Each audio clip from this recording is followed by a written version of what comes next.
In today's video, I will teach you how to make a cutout text using Gimp. Let's get started.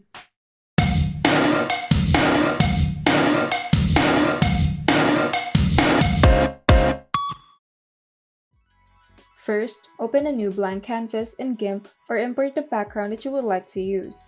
Now, if you have a blank canvas and you would like to change the color of the background, simply click on the color picker option and select the color that you wish to replace the background with. And once you've chosen the color that you like, you can now use the paint bucket tool and click on the canvas to fill it in with a new background color. Once you're satisfied, you can now go ahead and select the text tool and type in the text that you would like to edit. You can change the font style, font size, and the color of the text either at the floating text panel on your canvas or at the text panel at the sidebar.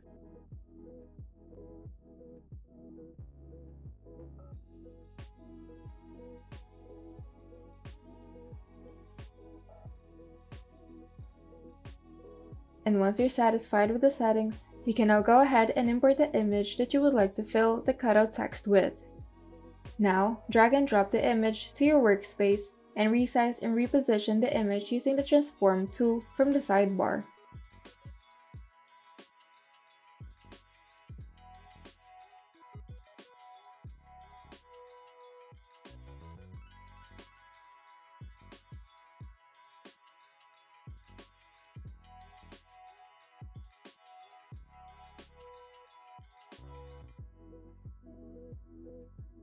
In the Layers panel, hold down the Alt key on your keyboard and click on the text layer thumbnail to make an alpha selection. Now, select the image layer on the menu bar, open the Select tab, and click Mask and add Layer Mask.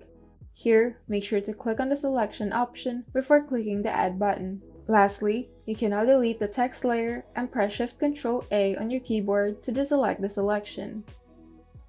And you're done! If you found this video helpful, kindly like and subscribe. And if you want to see more tutorials, turn on the notification bell so that you can be updated whenever we upload new tutorials.